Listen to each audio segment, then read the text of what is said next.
Yes, dear students, here is the question number 10 of exercise 5.3 which we are going to learn about in our class. So question number 10 is show that A1, A2, A3 so on up to AN are forming an AP. Show करना है कि A1, A2, A3 and so on AN ये सारे AP बना रहे हैं जहां पे हमारे पास AN की वैल्यूज कैसे दी गई हैं कुछ वेरिएबल फॉर्म्स में। इसके दो पार्ट्स है क्वेश्चन के। One is an is equal to 3 plus 4n and in second the an is defined as 9 minus 5n, right. Also find sum of first 15 terms in each. सबसे पहले तो ये given है, इससे हम क्या करेंगे a1, a2, a3 निकालेंगे। फिर उसके बाद a1, a2, a3 निकालने के बाद देखेंगे क्या उनमें कॉमन डिफरेंस है। अगर डिफरेंस सेम है, कॉमन है, then we can say that कि ये एपी की फॉर्मेशन करेगा एक्सप्रेशन, राइट। फिर उसके बाद उन्हीं A1, A2, A3 की वैल्यूज को यूज करते हुए हम कैलकुलेट करेंगे sum of first 15 terms. So let us start with the first part that is an is equal to 3 plus 4n। So first part में क्या है, an is equal to 3 plus 4n। यहाँ पे n की value 1 डाली हमने, so that means a1 बन गया is equal to 3 plus 4 times 1। 4 1 जा 4 प्लस 3 7। फिर a2 यहाँ पे वैल्यू 2 डाल दी, सो 3 प्लस 4 टाइम्स 2। 4 2 जा 8 प्लस 3 11।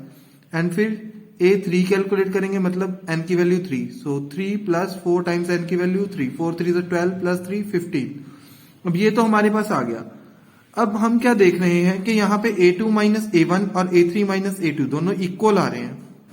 कैसे इक्वल आ रहे हैं देख सकते हो। 15 माइनस 11 करोगे तब भी 4, 11 माइनस 7 करोगे तब भी 4 आ रहा है। दैट मीन्स हमारा d क्या आ रहा है, 4। अब a है, d है, that means it is forming an AP. So that means ये एक्सप्रेशन AP की फॉर्मेशन कर रहा है। So अब हमें कैलकुलेट करना है as 15 सम ऑफ 15 टर्म्स, वो देखते हैं।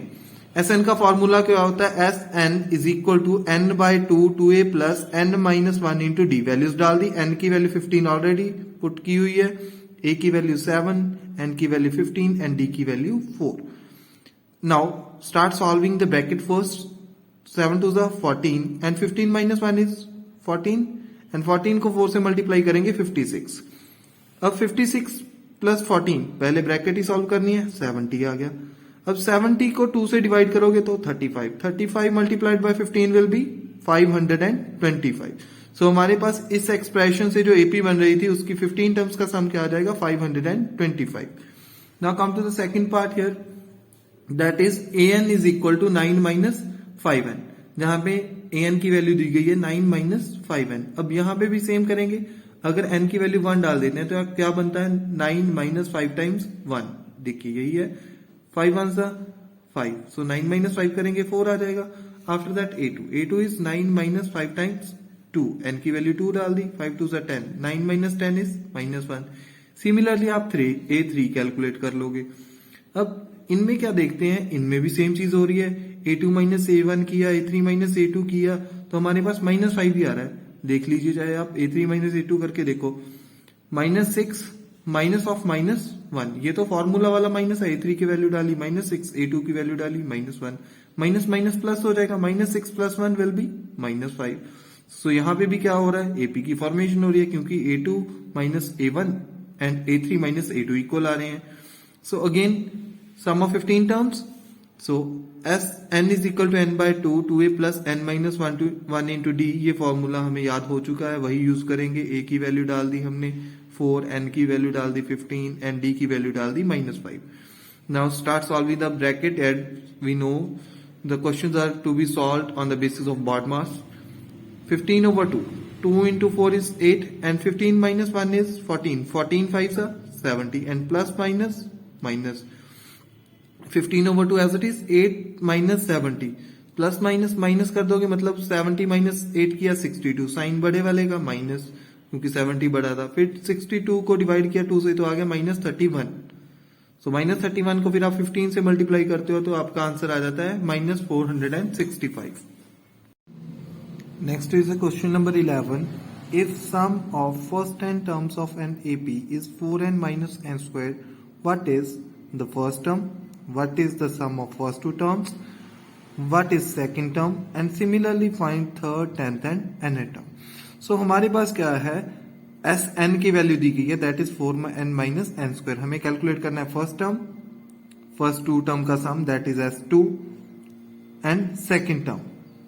सो उसी तरह से फिर third term, 10 term and nth term.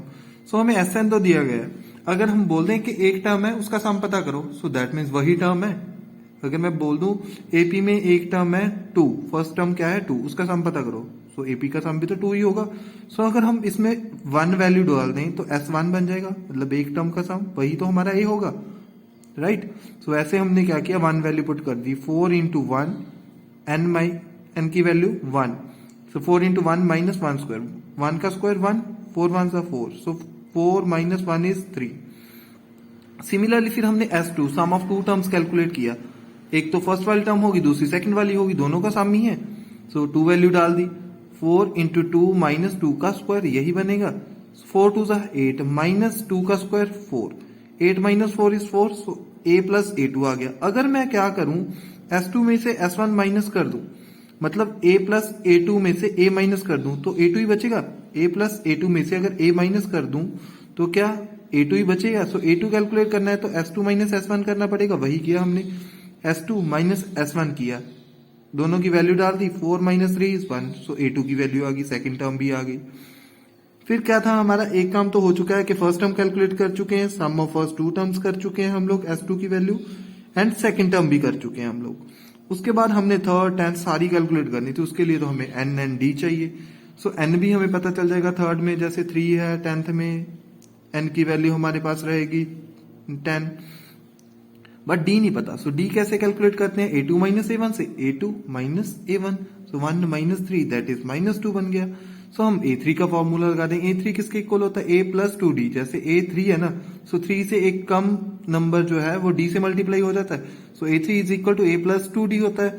So simply इसकी वैल्यूज डाल दीजिए, जो भी वेरिएबल्स हैं, a की वैल्यू 3 डाल दी, 2 टाइम्स d की वैल्यू माइनस 2 थी हमारे पास, वो डाल दी, 3 plus 2 into minus 2 that is minus 4, plus minus minus 3 minus 4 is minus 1।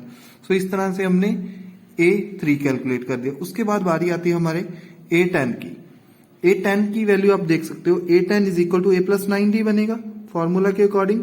So a की वैल्यू 3 प्लस 9 टाइम्स d की वैल्यू माइनस 2, 9 2 जा 18 plus minus minus and 3 minus 18 will be minus 15।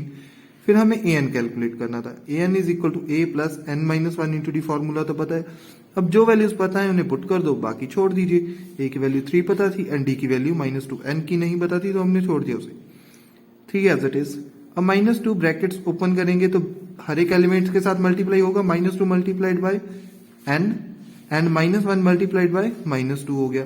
फिर 3 as it is, minus 2 into n minus 2n, minus 1 into minus 2 that is 2, क्योंकि minus minus plus बन जाएगा, 2 1 2 बन जाएगा। अब 3 plus 2 5 minus 2n as it is, ये आ जाएगी हमारे पास an की वैल्यू।